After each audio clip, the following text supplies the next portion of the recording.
আসসালামু আলাইকুম। সবাই কেমন আছেন? দীর্ঘদিন পরে আবার ভিডিও করছি। নিউজ শেষ করলাম। আজকে নিউজ ছিল, নিউজ শেষ করলাম। তখন ভিডিওটি করছি। আজকে একটা গুরুত্বপূর্ণ ঘটনা বলতে চাই আপনাদের সাথে।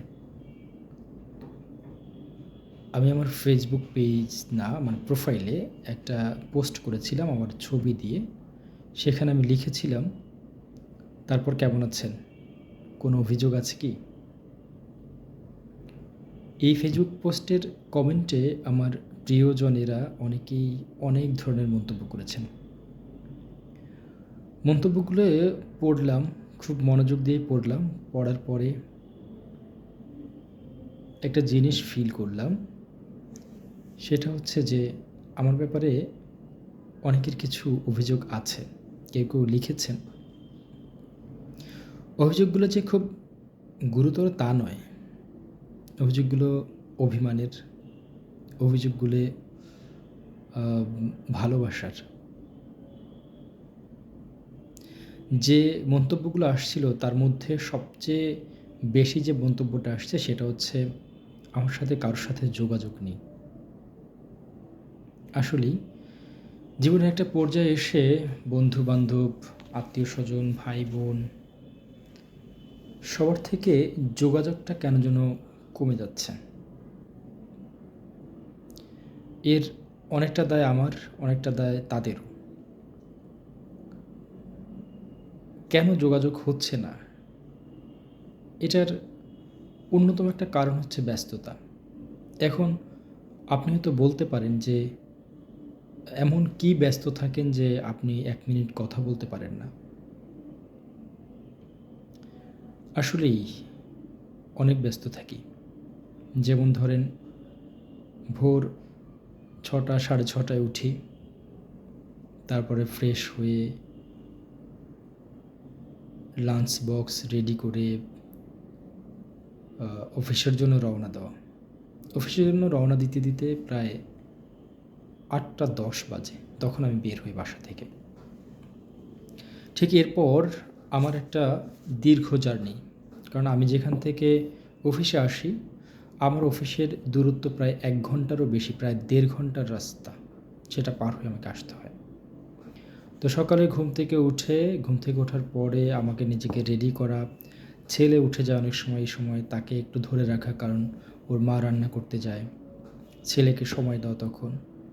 এর মধ্যে নিজের শেভ করা, গোসল করা, তারপর হচ্ছে রেডি হওয়ার, লাঞ্চ বক্স রেডি করা, সব কিছু চেক-টেক দিয়ে তারপরে হচ্ছে ৮টা ১০-২০ এর মধ্যে আমি বের হয়ে যাই। এরপর সেই প্রায় ১ থেকে ১.৫ ঘন্টার জার্নি শেষ করে আমি অফিসে ঢুকি। আমার অফিস ৯:৩০টায়। অফিসে ঢোকার পরে তারপরে হচ্ছে কাজবাজ শুরু করা।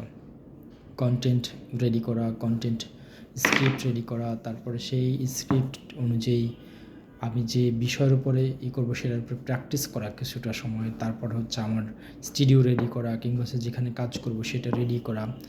রেডি করে হচ্ছে শেষ পর্যন্ত কনটেন্ট তৈরি করা, ভিডিও করা। দেখা যাচ্ছে কি দিনের একটা ম্যাক্সিমাম সময় আমার মুখটা চলতে থাকে। তো অনেকে বলেন যে আপনার তো অভ্যাস হয়ে গেছে। হ্যাঁ, অভ্যাস হয়ে গেছে। যেমন আজকে আমি অনেক বেশি কথা বলেছি। আজকে লাইভে ছিলাম প্রায় হচ্ছে ২০ মিনিটের মতন। সেই ২০ মিনিট আমি একদম কন্টিনিউয়াসলি কথা বলেছি। দেন হচ্ছে একটা ভিডিও করেছি। একটা না ২ টো ভিডিও করেছি। তারপরে আরও কিছু শর্ট ভিডিও করেছি। মানে এর মধ্যে প্রচুর কথাবার্তা বলেছি। আমার এখন চাপা, মানে এই চাপাটা ব্যথা করতেছে। আবার এখানে এসে নিউজ পড়লাম। নিউজও প্রায় আধা ঘন্টার বেশি সময় আমি নিউজ পড়লাম। এই যে কন্টিনিউয়াসলি আমার হচ্ছে মুখটা চলছে, আমার যে বাকযন্ত্রটা সেটা কিন্তু ওঠানামা করছে। আমার এই চোয়ালটা ওঠানামা করছে। জিহ্বা এদিক সেদিক হচ্ছে। মানে সব মিলিয়ে একটা খুবই ভয়ঙ্কর অবস্থা।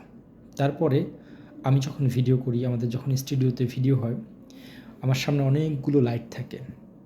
স্টুডিওর বাইরেও যখন ভিডিও করি তখনও লাইটিং থাকে। এই যে নিউজ পড়লাম সামনে অনেকগুলো লাইট থাকে।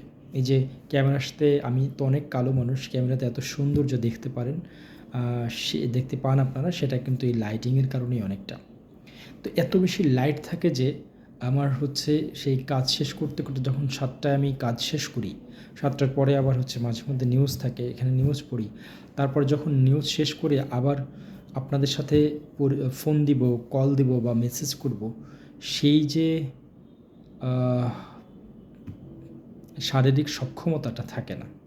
এরপরে এখান থেকে ঠিক আবার ১.৫ ঘন্টার জার্নি করে আবার বাসায় পৌঁছানো। বাসায় পৌঁছানোর পরে ছেলেটাকে একটু সময় দেই। ছেলেটা মাত্র ১০ মাসে পড়ছে। ছোট, সারাদিন বাবা, বাবা করে। সারাদিন বাবাকে কাছে পায় না। যখন আমি যাই, বুকের মধ্যে, কোলের মধ্যে ঢুকে থাকে। তখন তাকে সময় দিতে হয়। এরপরে হচ্ছে এর মধ্যে সবচেয়ে বেশি কল যাকে দেওয়া হয় সে হচ্ছে মাকে, আমার মেঝো বোনকে, বড় ভাইকে। তো তাদের সাথে কথা বলি না তা না, প্রিয়জনদের সাথে কথা বলি। এরপরে যারা বন্ধুরা যারা আছেন, সহকর্মীরা যারা আছেন, সহপাঠীরা যারা আছেন, তাদের অভিযোগ একটাই যে আমি যোগাযোগ করতে পারি না। আসলে এটা খুব কঠিন।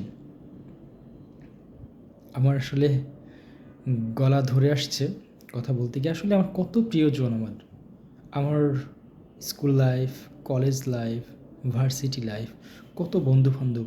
দেন হচ্ছে আমার চাকরি জীবন। আল্লাহর রহমতে অনেকগুলো প্রতিষ্ঠানে কাজ করেছি। সেখানে যাদের সাথেই কাজ করেছি প্রত্যেকের সাথে আমার ভালো সম্পর্ক ছিল। এই সব মিলিয়ে সবাইকে আসলে সময় দেওয়াটা খুবই কঠিন। তারপরেও যারা আমাকে ভালোবাসেন তাদের কাছে কৃতজ্ঞতার শেষ নেই। অনেক কৃতজ্ঞতা।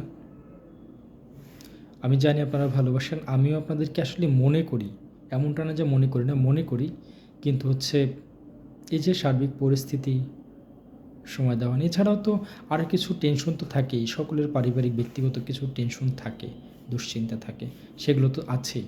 সব মিলিয়ে আসলে যোগাযোগটা করা হয় না। এরপর হয়তো বলতে পারেন যে হ্যাঁ, আপনি যদি যোগাযোগ করেন তাহলে হচ্ছে আপনি চাইলেই যোগাযোগ করতে পারেন, ইচ্ছা থাকলেই হয়। এটাও স্বীকার করি, ইচ্ছা থাকলেই হয়তো হয়। সেখানে হয়তো বা আমার অনেক দুর্বলতা আছে। যারা ভালোবাসেন সত্যিই তাদের কাছে কৃতজ্ঞতা। তবে ক্ষমা করবেন। মানুষ কখন চলে যায় কেউ তো বলতে পারে না। তবে ক্ষমা করবেন। আবারও বলছি ক্ষমা করবেন, ক্ষমা করবেন। সবাই ভালো থাকবেন। আল্লাহ হাফিজ।